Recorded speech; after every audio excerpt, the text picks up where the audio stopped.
Hello friends बरायबाय चैनेलाव फिन खनसेबाव आसा खालामो गासिबो नोंथांमोना मोजां दङ।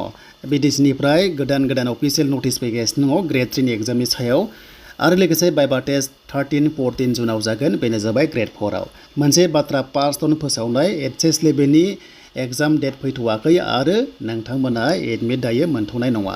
एग्जामा 22-29 जुनाव जानाय चान्सआ दङ। जेब्लानो नोटिस फैगोन नोंथांमोना चेनेलाव मोननो हागोन। नोंथांमोना भिडिअ नायग्रोजोब खायसे डाइरेक्ट कमेन्ट्स खालामनाङा डाइरेक्ट नायग्रो अब्लासो बुजिगोन नङाबा आन्दायनो हागौ। बेनिफ्राय जाय नोंथांमोना चेनेलाव गोदान बड' जब इनफो इउटुब चेनेलाव साबस्क्राइब खालामना ला जाहाथे लेटेस्ट भिडिअ नोंथांमोना मोननो हायो। मोनसे बेस्ट कमेन्ट फैदों आं नोंथांमोना स्क्रिनाव बेखौ होबाय जाहाथे नोंथांमोना बेखौ नायो। दा जियानो जा जों नायनोसै मा एग्जाम जागोन डकुमेन्ट्स मा लांफानांगोन प्लास बाइबा टेस्टआव मा लांनांगोन जों फार्स्टआव सावरायगोन बेनो जाबाय जोंहा ग्रेड 4 आव 13-14 जुनाव अरेल टेस्ट दङ थ' नोंथांमोना जाहाथे बेखौ नायो आरो नेक्स्ट लेभेल गोदान लेटेस्ट भिडिअ फैगोन बेनो जाबाय ग्रेड 4 नि बाइबा टेस्ट मा सोंथावगौ।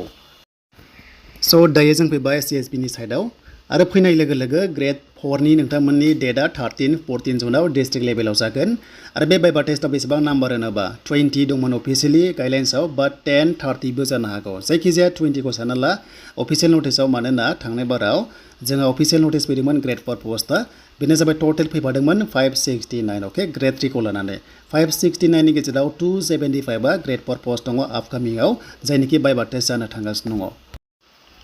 दा बे बाइबा टेस्टआव मा लांफानांगोन जुदि गोरोन्थि खालामबा केन्सेल जागोन ना ओंखायनो मोजां नायखा। फार्स्टआवनो नोंथांमोना आधार कार्ड भटार कार्ड पेन कार्ड जायखि जाया एनि वान लांबानो एक्सेप्ट जायो। जायखि जाया इन्टारभिउआव गांथाम लांनो नाङा अके जायखि जाया लांफा नोंथांमोना। सेकेन्ड एडमिट कार्ड बाइबा टेस्टनि एडमिटआ बेखौ कम्पालसरि लांफाथारनांगोन अके। देन नाम्बार 3 आवहाय स' नोंथांमोना अरिजिनेल डकुमेन्ट्सखौ गासैखौबो लांनांगोन अके। बे बाइबा टेस्टआव गासैबो नोंथांमोननि जि फरायनाय डकुमेन्ट्स दङ बेखौ लांफाथारनांगोन। देन नाम्बार 4 आव नोंथांमोना गासैखौबो जेरेक्स कपि खालामनानै सेल्फ एटेस्टेड होनांगोन एन्ड लास्टआव पासपर्ट फट' नोंथांमोना लांफा जाहाथे बिनाय लोगो होनो हायो। स' दायो डिग्री लेभेल एग्जामा जोंहा मोनथाम एप्लाइ खालामबाय 2024 आव मोननै जादों 25 आव मोनसे। दा बेखौ आं स्क्रिनाव होदों नै मा पस्ट दङ 372 पस्ट दङ 263 पस्ट दङ बेनिफ्राय 569 पस्ट दङ। बिनि आन्दाराव जिनिखि डिग्री लेभेल पस्ट दङ बे एग्जामा 15 जुनाव जानो थांगासिनो दङ। खायसे बे 372 263 नि आन्दाराव एचएस लेभेल दङमोन पस्टआ बिनि एग्जाम डेट फैथ'वाखै बेखायनो नोंथांमोना एडमिट मोननाय जायासै।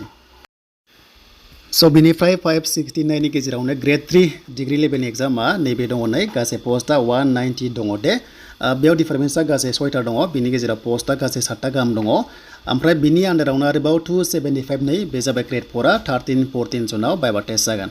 नैबे एचएस लेभेला फैथ'वाखै एचएस लेभेलनि गेजेरा फैथ'वाखै दे डेट फैथ'वाखै ओंखायनो एडमिटआ मोननो हायाखै।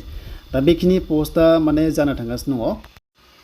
स' दायो जों अफिसियेल नटिस मोनसे मोनबावबाय बेनो जाबाय CSP निफ्राय मैया प्रेस मिट होदोंमोन अब्लाबो नटिस फैबाय आरो बेयाव लिरनाय स्टाइला ओरैबायदि लिरदों केन्डिडेट्स applied more than 1 post appear in written examination and qualified for viva टेस्टनि थाखाय। जुदि ओरै बुंदों आरो सासे मानसिया मोननै पस्ट एप्लाइ खालामदोंना बिनिफ्राय एग्जामाव पास जायोबा बाइबा टेस्टनि थाखाय क्वालिफाइड जायोबा मा खालामगोननो माने गोल्डेन चान्सखौ होगोन जाहैदों जे नोङो मा टाइपनि ग्रेड 3 नि बबे डिपार्टमेन्टनि आन्दाराव माने जइन जानो सानदों बेखौ मावगोन बाइबा टेस्टआव सोंनाय जागोन प्लास डकुमेन्ट्स भेरिफिकेसनावबो सोंनाय जागोन।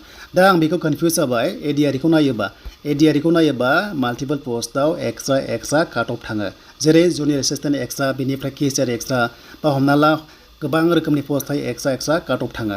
दा बेखौ नायोबा ओभारअल काट अफ थांनानैसो लास्टआव मोनसे चान्सखौ मोनगोन बायदिखौ नुनो मोन्दों बेखौ आं बुजिदों। स' बिनि सायाव नोंथांमोना मा कमेन्ट्स खालामो नोंथांमोना कमेन्ट्स खालामबानो जाबाय। एन्ड एग्जाम्पलाव बेयाव लिरदों गांसे नोंथांमोना आधार कार्ड भटार कार्ड पेन कार्ड लांबाबो जागोन। बेयाव लिरनाय स्टाइला गांथाम लिरदों बाट जायखिजाया सेन्ट्रेल गभर्नमेन्ट साख्रियावनो आइडि प्रुफआ एनि वान एक्सेप्ट जायो जेरै आधार कार्ड पेन कार्ड बा भटार कार्ड गांथाम गाहाम नायलाया अके। बेखिनिया एनि वान जानांगौमोन एक्सुवेलि टाइपिं मिस्टेक जादों जानांगौ। दा बेनो नोंथांमोना बेनि सायाव मा कमेन्ट्स खालामनो लिरदो बेनो जाबाय BTC साख्रि।